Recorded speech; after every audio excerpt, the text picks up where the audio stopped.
Alltså jag har ju också upplevt det här med att närstående liksom tar avstånd. För att de anser att ens livsstil är fel enligt dem och deras religion.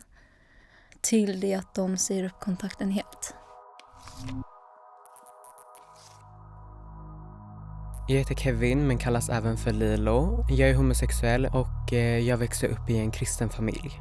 Jag heter Oskar och jag är gay och jag växte upp i en kristen familj. Jag heter Lema, jag är bisexuell och jag växte upp i ett muslimskt hushåll.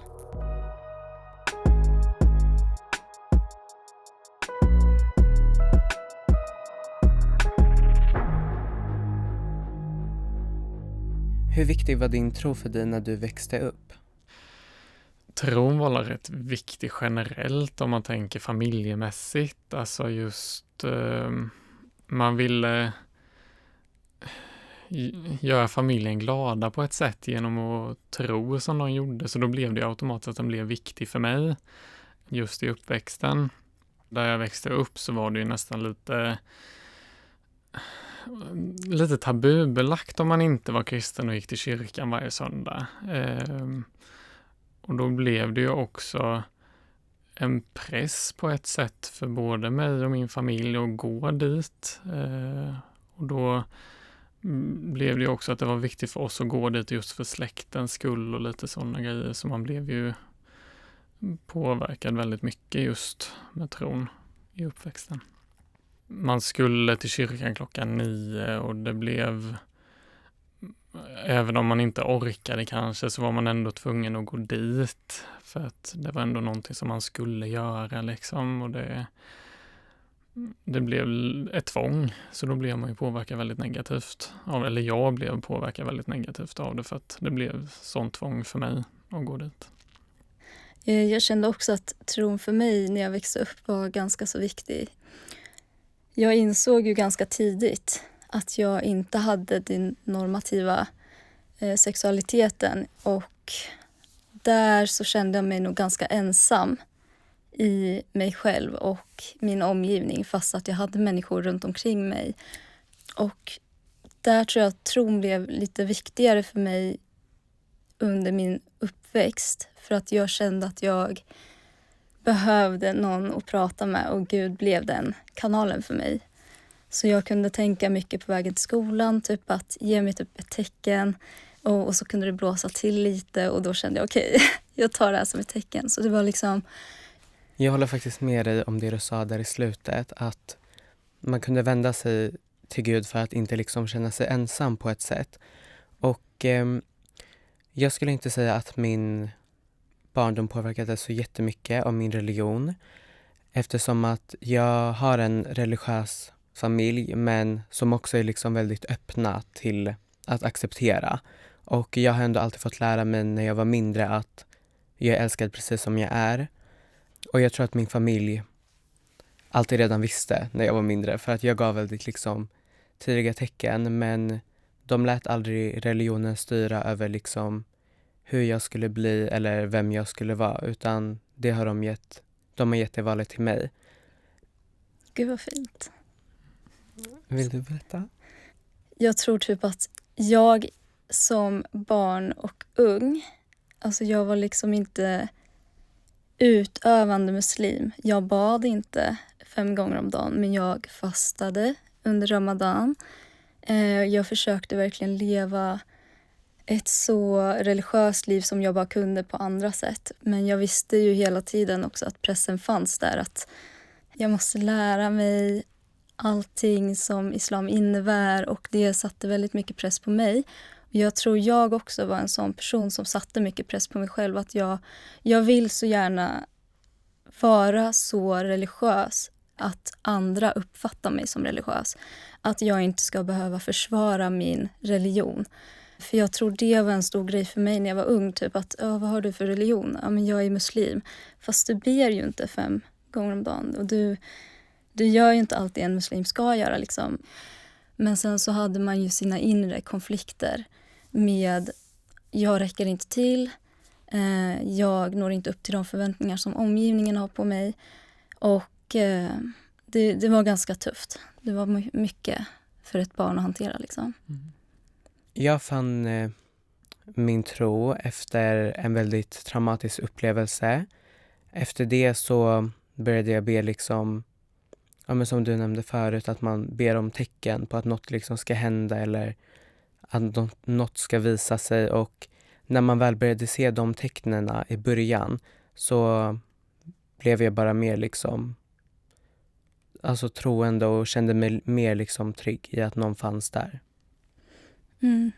Alltså jag tror det är så lätt för barn också och alltså i den här ensamheten försöka hitta någonting att hålla kvar vid. Alltså någon sorts trygghet som bekräftar dig som person. Och det behöver inte nödvändigtvis vara liksom ens föräldrar som uttrycker typ ja men jag älskar dig villkorslöst eller jag älskar dig, det är klart du är mitt barn liksom.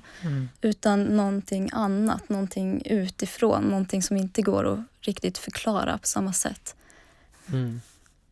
I min familj så kände jag att det fanns utrymme att jag fick välja lite själv om jag ville tro eller inte. Men släktmässigt så kände jag personligen att det var nästan lite tvång. Men en sak som jag faktiskt har känt just med tron just när man är ung, det är ju oftast att, som jag har fått till mig, att om det är något som är jobbigt, då ber man för det för att då kommer det bli bättre. Och det var mycket det jag gjorde. Jag bad väldigt mycket för att det var det jag visste att man skulle få en utväg på något sätt. Liksom, att få bort problemen som man har i sitt liv. Och i mitt fall var det läggningen då. Och det var det jag försökte få bort i ett par år innan jag kom ur just religion och så. Ja, alltså jag har ju ofta tänkt typ att jag är ensam i det. Och sen typ att få höra dig nu berätta det här, liksom, då blir jag också lite så här, alltså, tänk att det finns fler som har gått igenom exakt samma sak. Men vad hade du för syn på HBTQ+ innan du kom ut? Alltså det jag fått höra och det jag fått se är ju främst att homosexualitet är en synd i min religion. Och jag tror många har en så negativ bild av homosexuella och jag har liksom aldrig fått se något annat än det.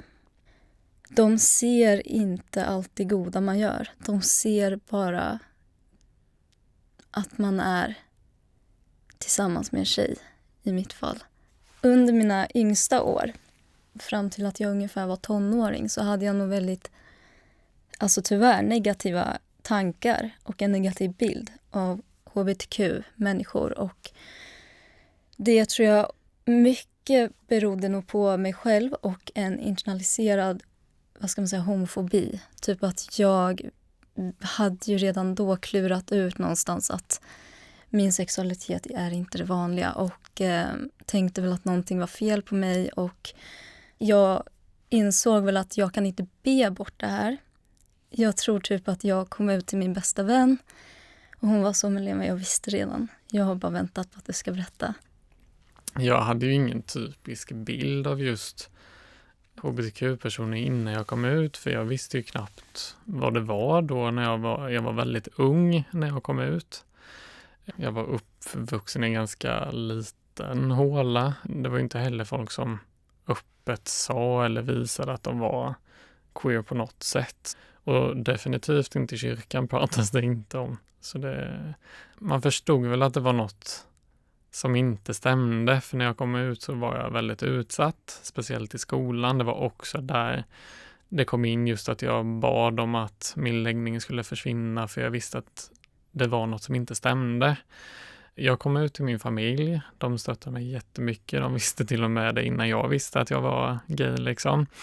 Men jag kom ju inte ut i släkten för att jag var ju rädd för då att de skulle få en sämre syn till exempel i kyrkan. Alltså att de har ett kanske barnbarn som är gay, ja men då är de lite olika och då kanske de inte är så välkomna liksom längre.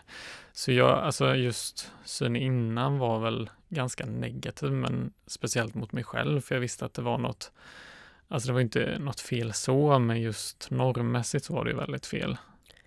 Alltså jag skulle säga att jag aldrig har haft en negativ syn mot hbtq, men det var ju mycket som du sa innan, att när man väl inte hade kommit ut så kollade man inte lika accepterat.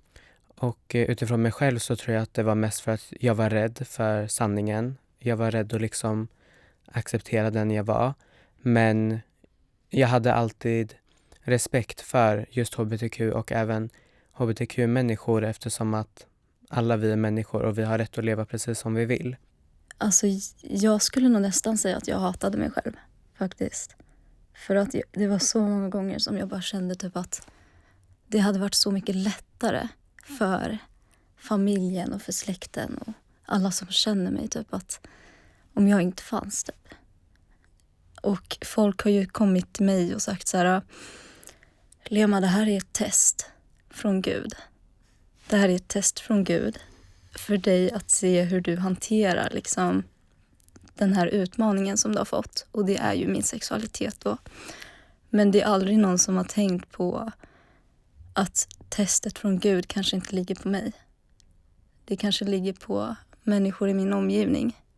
För att se hur de hanterar att din familjemedlem eller din bästa vän kanske är gay eller bisexuell eller vad det nu kan vara. Mm. Jag hade mycket självhat. Det tänker jag faktiskt säga. För det fanns det väldigt mycket av. Och det gick ju så långt just med självhatet att jag försökte... Jag ville ta mitt liv för att det var så tufft. Hela alltet just med läggningen och religionen och utsatthet generellt. Alltså det var liksom jättemånga faktorer som gjorde att självhatet var väldigt mycket. Jag tror typ att min trygghet eller det som fick mig att må bra, det kom typ när min mamma först fick veta och först kom till en acceptans. Och det gav mig en trygghet och ett lugn och också gnistan att vilja fortsätta. Alltså, jag har aldrig känt det här självhatet.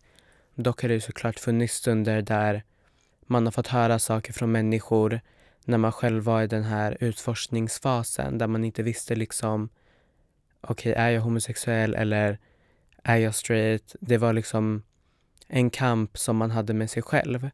Och när man kanske fick höra kommentarer när man väl fortfarande inte vågade komma ut, så kunde det ju ibland påverka min självbild i alla fall. Där jag började, tänka om jag var onormal eller om det inte var liksom normalt. Har du behövt dölja din sexualitet? Jag kände i alla fall att när jag väl kommer ut så kommer jag inte liksom kunna bli den gamla personen av mig själv som jag var. Även fast jag ändå var samma person, bara att jag var på väg framåt i min utveckling. Men jag tror att det var det som skrämde mig mest, att behöva lämna allt gammalt och att jag var rädd att inte bli sedd på samma sätt som jag förut var. Jag förstår. Jag döljde ju aktivt min sexualitet. Jag ville ju liksom inte att folk skulle veta. Typ när jag hade min första flickvän så undvek jag liksom att hålla hand. Och försökte att inte synas så mycket ute i public tillsammans. För jag tänkte väl typ att jag var inte redo förrän jag träffade min nuvarande partner. Då vågade jag ju till slut berätta till min familj att så här är det, vi kommer flytta ihop nu. Och jag kan inte dölja det här något mer. Och jag älskar den här personen. Det bara vände. Jättefint. Det är väl lite både som ni båda har pratat om just, det var väl klart att man gömde sin läggning för man visste ju vad folk tänkte och tyckte om en när man väl kom till insikt om vad man faktiskt var, och då var man ju bara allmänt rädd för samhället, vad de skulle uttrycka sig och så. Jag var inte fysiskt utsatt av människor utan det var verbalt, men den verbala sitter ju på ett sätt länge för att man får ord kastade mot en, och det fick jag ju i skolan, i affären, även hemma fick jag det. Så jag inte av familj, men av folk som kom förbi och knackade dörr och slängde ut sig en massa grejer. Liksom. Så det hände ju överallt. 9 år höll det på. Till 9 om jag minns rätt. Och de sa ju väldigt mycket så här: bögjävel, jävla äckel, du ska inte finnas, liksom, vi vill inte ha det här och mycket sånt. På idrottslektioner, alltså just i omklädningsrum, jag gick ju aldrig dit för jag visste att de var där, och då gick jag alltid in på toaletterna och bytte om och mycket sådana grejer. Så jag var ju väldigt begränsad i min vardag just med utsattheten, och så fick jag oftast tänka ut vilka tider jag skulle gå till affären, för jag visste att de inte skulle vara där, och vissa tåg jag skulle åka för jag visste att de inte skulle vara där, eller var jag skulle sätta mig på tåget så jag inte skulle se dem liksom. Så det var väldigt intensiv period i mitt liv. Det är så himla starkt också, för att jag tror typ i den stunden så tänker man typ inte på hur mycket man behöver ändra i sin vardag. Och hur mycket man liksom tänker på alla de här små sakerna som man förändrar för att undvika jobbiga situationer och platser och människor. Det var väldigt dränerande kan jag säga.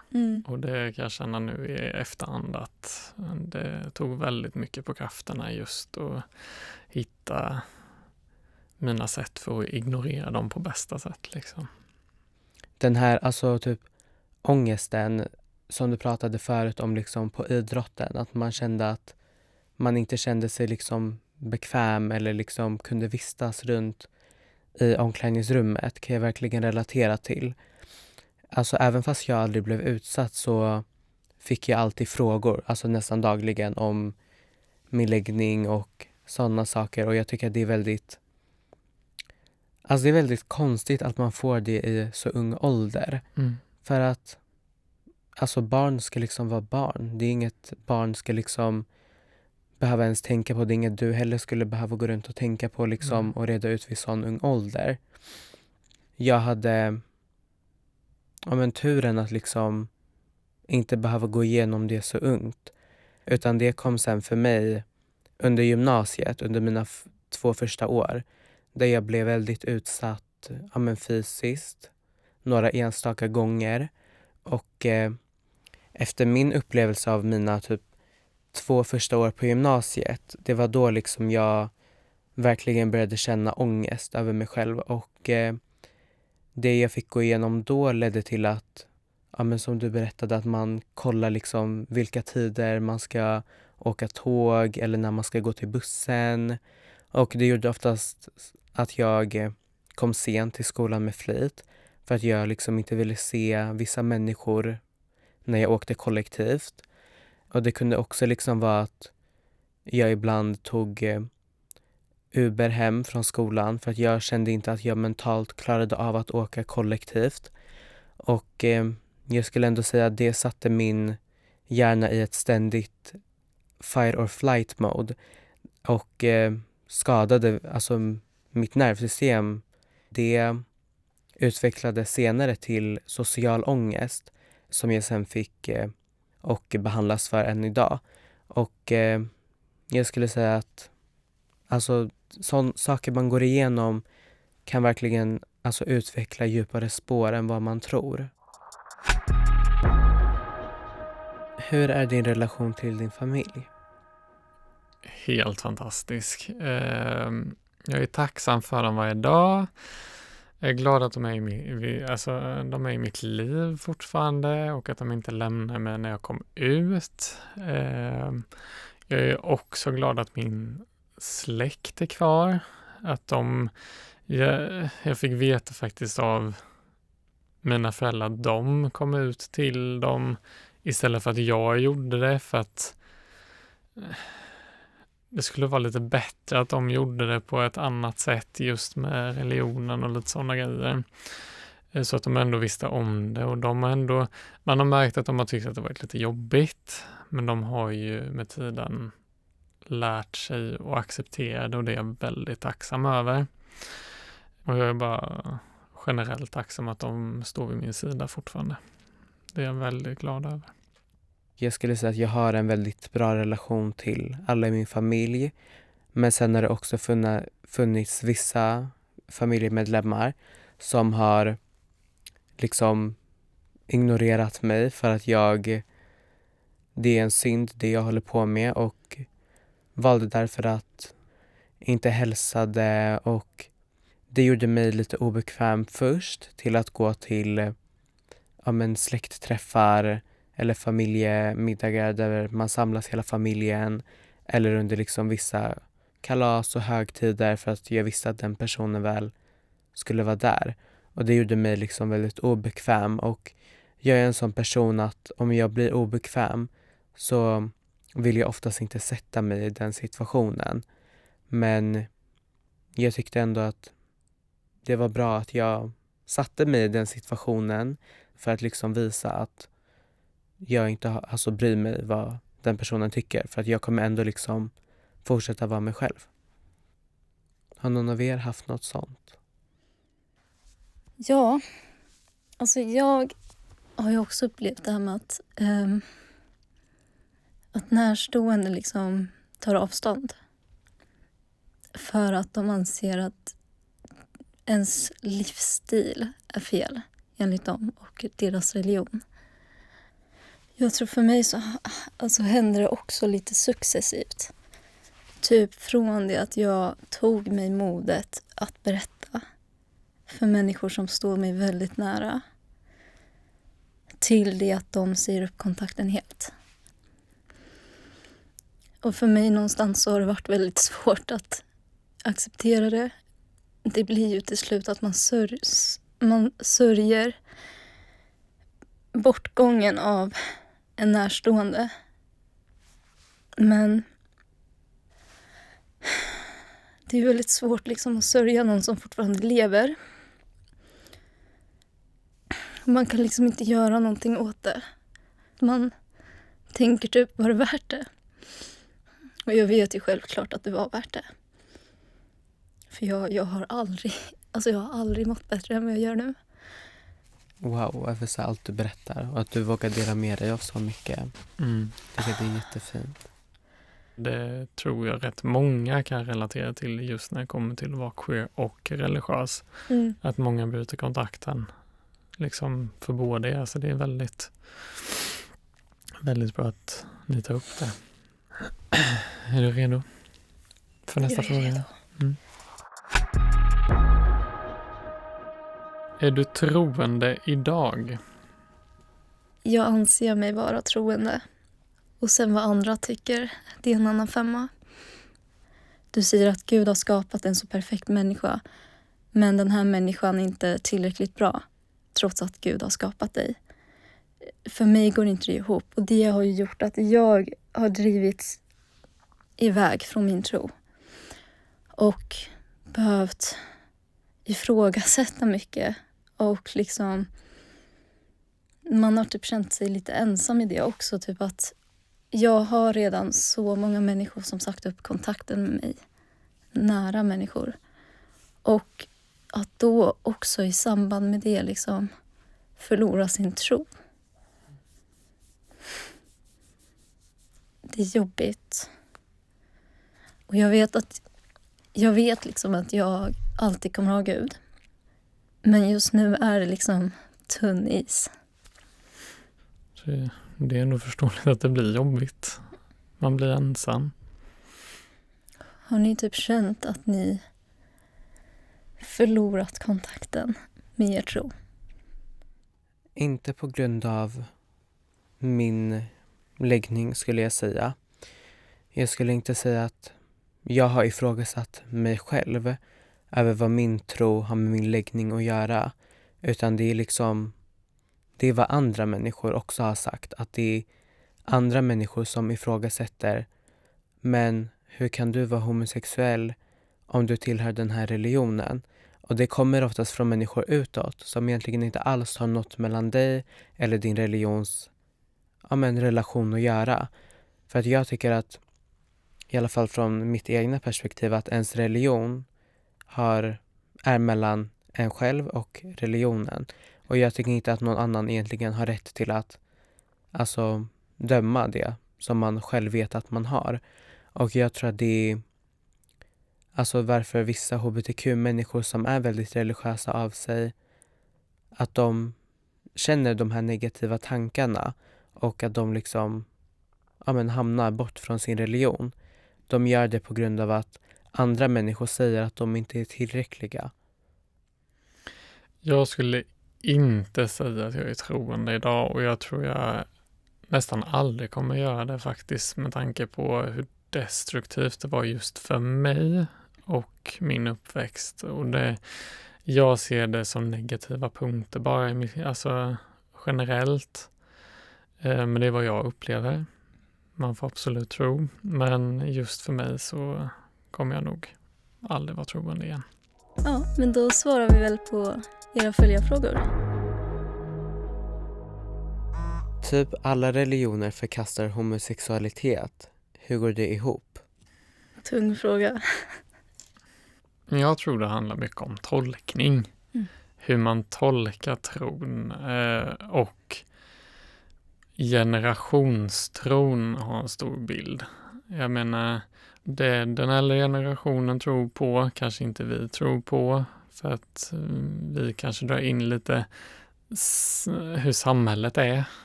Vilket gör att vi får en annan bild på tron. Alltså min religion för mig handlar inte om att förkasta någon eller något, utan det handlar om kärlek och acceptans och trygghet. Och sen om vissa människor väljer att inte leva efter det och väljer att istället kommentera någons sexualitet eller den sätt att leva, då är det ju liksom deras sätt att tro. Så jag tror det är lite som du säger också, att det är väldigt individuellt. Ja, nej, jag håller väl med om det. Alltså jag tror att det väl kommer från väldigt liksom, men många religioner som just förkastar homosexualitet. För jag själv brukar få väldigt mycket kommentarer då på mina sociala medier där folk skriver att jag behöver Gud, att jag behöver Jesus, och då tolkar jag det på ett sätt att okej, det är inte tillåtet att vara homosexuell inom den här religionen, eftersom att de använder religionen för att läka mig eller typ att jag ska hitta rätt väg i livet. Deras perspektiv är ju att de försöker göra en fin handling. De försöker hjälpa dig tillbaka. Jag tror typ inte folk inser hur mycket ord faktiskt påverkar oss människor. Och hur mycket vi tar med oss andras åsikter, vare sig vi vill eller inte. Låt människor leva sitt liv. Om de inte skadar dig, om de inte skadar någon annan, så förstår jag verkligen inte vad felet är liksom. Vad är jobbigast? Troende som är homofober eller queers som hatar troende? Oj. Det känns typ lite som en pest eller kolera-fråga där man inte vet liksom vilken man ska svara på, eftersom att båda, alltså jag tycker båda väger liksom lika mycket. Jag känner lite mind your own business, alltså kortfattat. Jag menar, varför bryr sig? Helt ärligt, om du är troende och homofob, var troende, men uttryck det inte på ett sätt som gör det negativt för den andra personen. Och samma om man är queer och hatar troende, håll det för dig själv. Jag menar, alltså det är så, man behöver inte uttrycka sig om det innebär att man skadar någon. Det finns ingen vits med det liksom. Det är ju ingen som har bett om uttrycka sina åsikter heller. Nej, precis. Så kan man ju hålla dem för sig själv, tänker jag liksom. Ja. Jag håller verkligen med er båda. Alltså jag känner typ att en person som är båda, alltså både religiös och queer, inte homofob, utan den personen är ju liksom i ett jobbigt läge där ens queer community som ska backa en och stötta en, det communityt kanske går till angrepp till de som är religiösa, och ens religiösa community attackerar ens queera identitet.